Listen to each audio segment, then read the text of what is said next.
Also, remember I told you the Dome of the Rock, the mosaic on the outside was pretty much later. The original mosaic was inside. The outside was later. This dates earlier than the Dome of the Rock.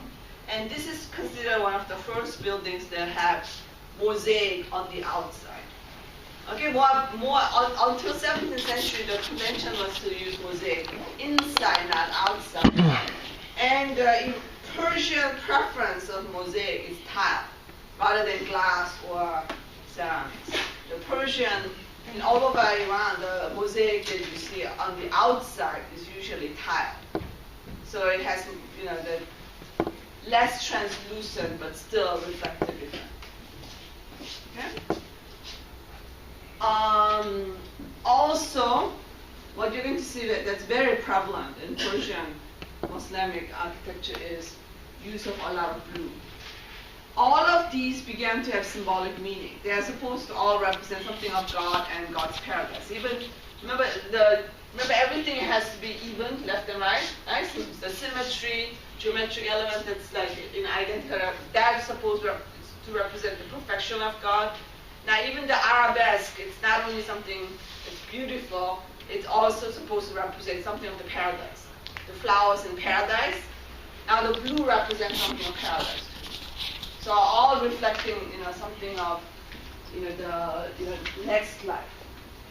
Now added to that, the major renovation indeed was the use of that carving onto the arch, into the INWA, which is called stalactite or honeycomb or volcana. Those are all the same. So you choose, obviously, you choose whatever is easiest.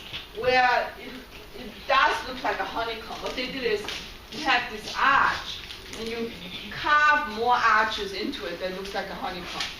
Now, why would they do that? Huh? Why would they do that? This gets more and more sophisticated later. This is like one of the first ones they didn't do that. I mean, it looks more decorative, right? Also, structurally, it's more helpful. What they have is like you have this arch opening, but you have still the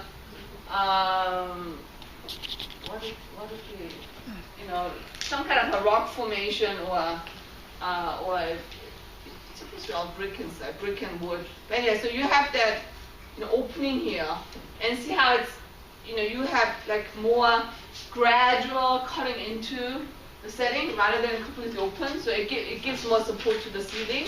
But then you don't want this awkward angle, so you carve out, so you don't even notice the gradual carving out into it. So it obviously with this, again, so you have this door, front door, and then the inner arch here, and this is the diagonal element that's supporting the roof here. It's giving extra support to the roof.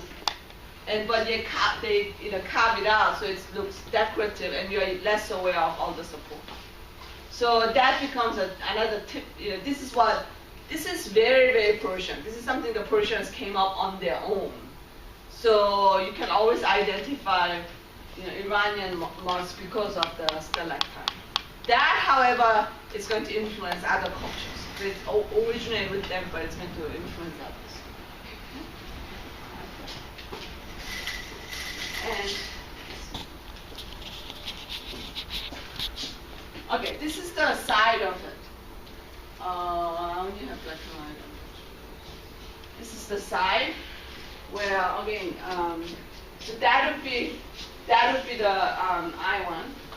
Okay, and see, this is the corner of it. Remember, it's all completely fenced off, right? But remember, these are supposed to be not just hall, but you go in there and there's actually rooms, right? So they even have second floor here. Okay, notice all the pointed arches, right? And again, look at how, especially with Persian, everything is very, very systematic and regular and symmetrical. Remember, look at how high they are. See the door here? Close up with this small. So we're talking about very, very high arches. So 2 floors of rooms. Look at how, because you carve in, make all these arches, it creates a lot of shadow. So with inside, it would be put cool. Okay, so unfortunately, this is important. That's about the only slides. again, this is an important building that originally started in 7th century in Persia, that marks the typical Persian Islamic art. Okay?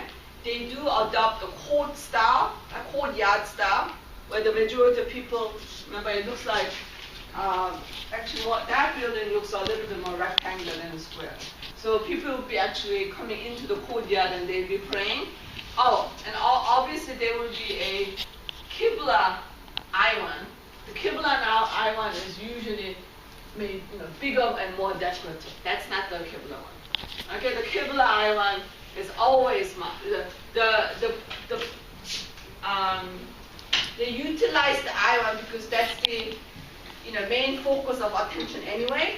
Use one of them to mark the Qibla, usually. So you can always tell because the Qibla Iwan is usually the larger and the most decorated. Okay? Alright, so it's more of a rectangular building, and you have the 4 Iwans. Iwans are arched hallway. Okay? It's smaller than a tunnel, but bigger than a gate.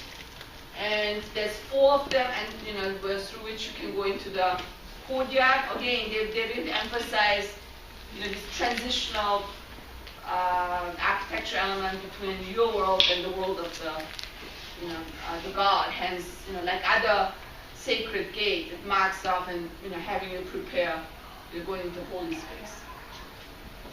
Okay. All right, and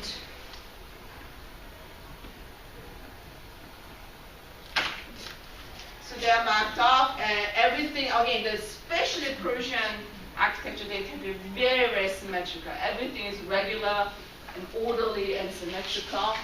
And the typical elements that also we have seen are the use of the arch and the minaret, as well as in terms of design, they have the arabesque and geometry and calligraphy all integrated.